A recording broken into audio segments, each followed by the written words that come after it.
जब दशहरा के शुरुआत होला तब माई के पंडाल में एक से बढ़ के एक गाना बाजेला।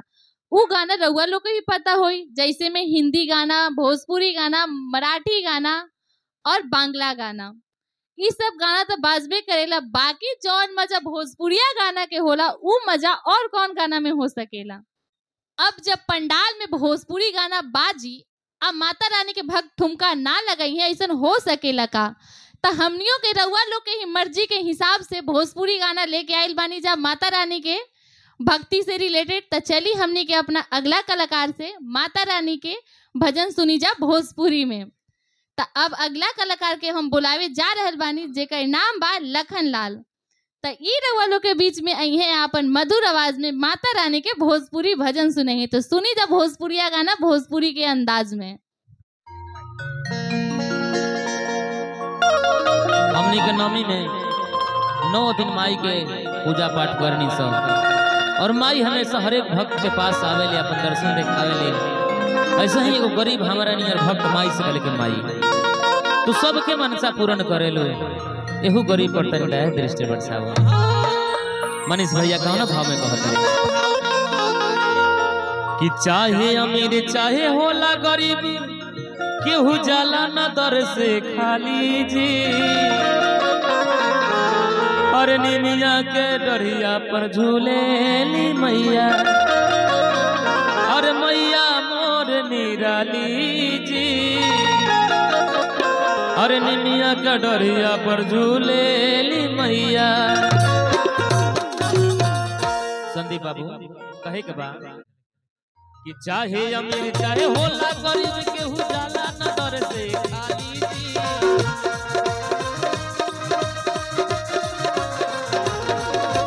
चाहे अमीर चाहे होला गरीब, केहू जाला न दर से खाली जी। निमिया के डरिया पर झूलेली मैया, निमिया के डरिया पर झूलेली मैया, मैया मोर निराली जी।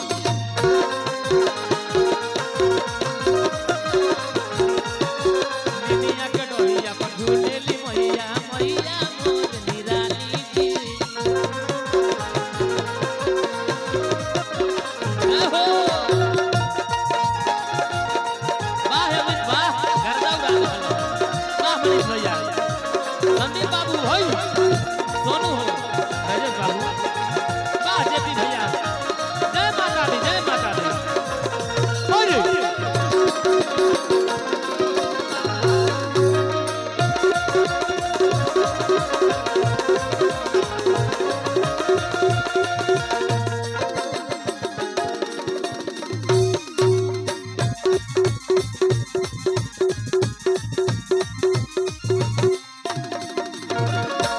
और माई से भक्त कहले कि ए माई, अरे तू सबकर मानसा पूर्ण करेलो, तहे लइकवा का मानसा पूर्ण कर। बीच माझधार से करेली नैया पार दी।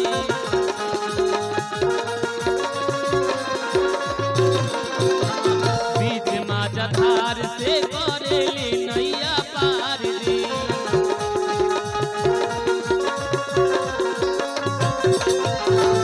नवमी में देवता लोग भी करेला गोहार दे।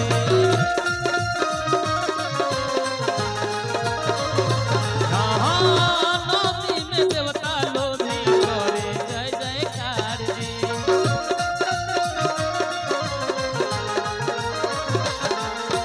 केहू कहेला जोता वाली, केहू कहेला खावे वाली जी।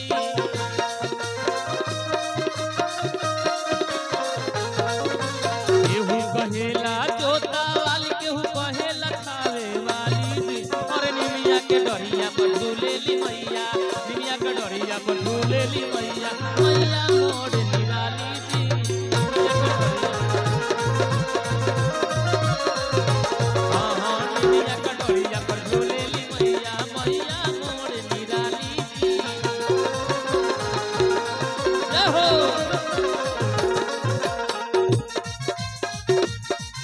जय हो, हर हर महादेव।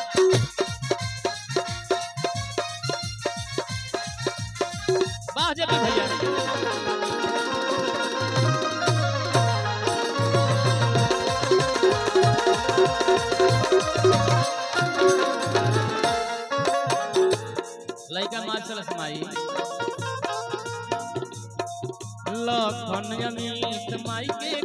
देवे गुणगान हो।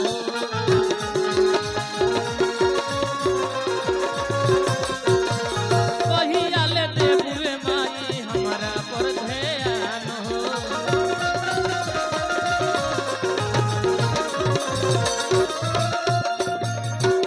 लइका मसलमा अमित लखन करले माई के गुणगान हो।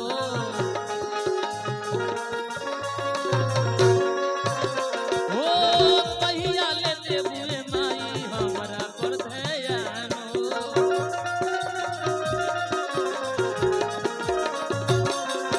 तुम्ही हवे माई जोता वाली तुही हवे माई आवे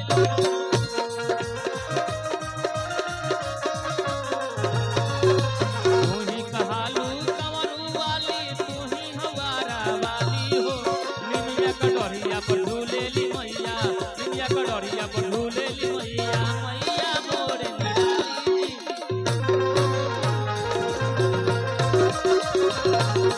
अरे निमिया कटोरिया पर झूलेली मैया मैया मोर निराली।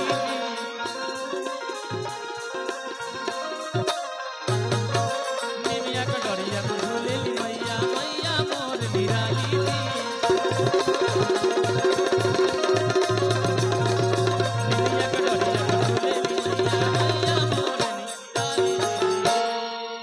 प्रेम से बोल दी सच्चे दरबार की। तो ई रहा लखन जी के भोजपुरिया अंदाज में भजन। रउआ लोग के कैसा लागल कमेंट बॉक्स में कमेंट करके आपन राय जरूर दें। धन्यवाद।